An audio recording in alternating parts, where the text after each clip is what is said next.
Right, thanks for staying with us. The latest in the world of business, the JSE will be hoping to sustain gains today after tracking firmer global markets on Friday and the rand strengthening along with other emerging market currencies. Local markets closed in the green on Friday as investors assessed softer U.S. inflation data. JustOneLap founder Simon Brown joins us now for an overview of what's driving the markets so far this morning. Very good morning to you, Simon. Thank you so much for your time. Perhaps as we start the week, give us an overview of the latest market developments. Morning, Paul. We've actually tracking slightly weaker. That was following on from Asia this morning. Certainly we've seen some red in Asia, notwithstanding a good close from the US last week. Last week was a great fall for markets locally and globally. Lots of green, lots of upside. But this morning, top 40s off 1/5%. The industrials down 1/4, resources off 1/5. Financials slightly in the red, as you mentioned in the intro there. Rand a little bit better, 17.61 against the dollar, 22.66 against sterling, and against the euro, 19.42. Commodities also a little bit in the green. Gold, 1,993. We've got Brent down at 84.85, platinum 937, and palladium $1,240 an ounce.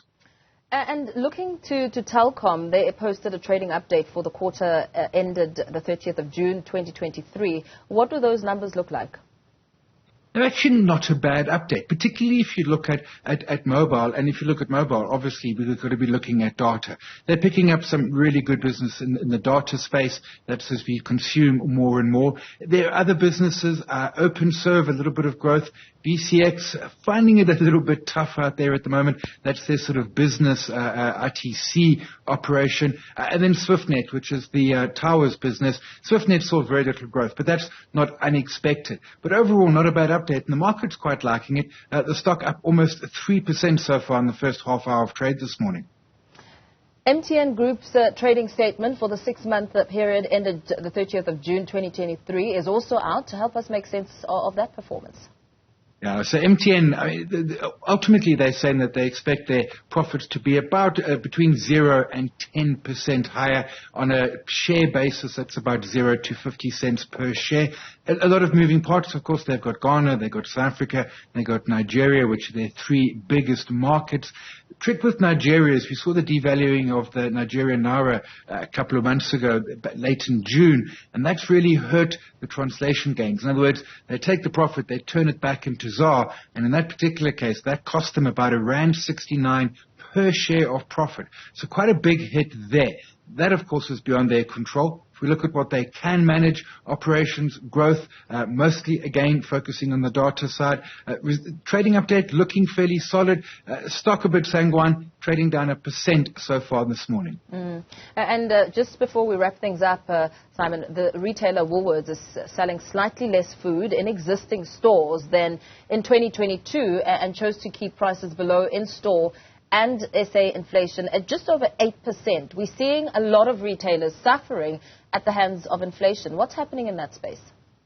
Yeah, so I mean, food inflation is double-digit. Woolies and to a fair degree Shoprite as well, which has got the Checkers brand. They were able to keep it below inflation, and that's sort of engaging with suppliers, efficiencies within the businesses. Pick and Pay struggled. They saw food inflation at just over 10%.